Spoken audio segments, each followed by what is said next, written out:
এই সিনেমাটা দেখার সময় আমি সিনেমা হলে 20 রাকাত নফল নামাজ পড়েছি। আসসালামু আলাইকুম। মাঝে মধ্যে আমরা ফেসবুকে কমেন্ট সেকশনে কিছু কমেন্ট দেখতে পাই, একটা দুইটা কমেন্ট আমাকে ফানি ভাবে মানুষ নেয় বা মজা করে কমেন্ট করে। যেরকম একটা কমেন্ট আছে যে বিশ্বে যদি বা পৃথিবী যদি পাগলাগারদ হতো তাহলে সেটার সদর দপ্তর বাংলাদেশ। তো আমরা এটার কিছু প্রমাণ আমরা সবসময় পাই, তবে আমরা গত 2-3 দিন আগে একটা প্রমাণ পাইলাম যে বাংলাদেশে একজন নায়ক আছেন শাকিব খান, যার একটা সিনেমা রিলিজ হয়েছে। সেই সিনেমা দেখতে গিয়ে হল থেকে বের হওয়ার পর একজন সাংবাদিক তাকে প্রশ্ন করেছে, আপনি যে এখানে গেলেন কি সিনেমা কিরকম হয়েছে, ভালো না খারাপ?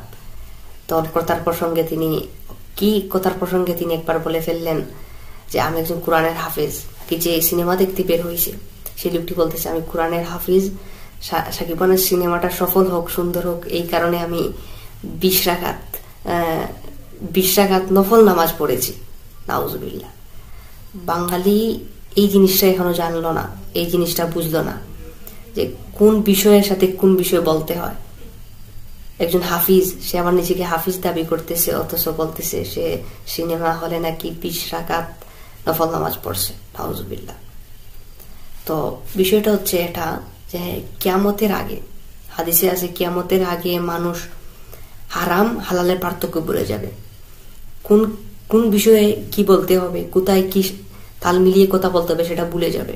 যেমন এই কথাটা দেখেন, ইসলামী শরীয়তে সিনেমা, গান, নাচ সম্পূর্ণ হারাম, অথচ সেই নষ্ট বা অশ্লীল জায়গা যেখানে অশ্লীলতার একদম ভরপুর থাকে সেই জায়গায় গিয়ে একটা ছেলে এই কথা বলতেছে যে সে 20 রাকাত নফল নামাজ পড়েছে এবং সে আবার নাকি কোরআনের হাফেজ।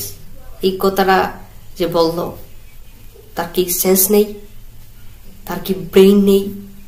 তার সব আছে, কিন্তু সে এটা বলে গিয়েছে কোন বিষয়ে কি বলতে হবে।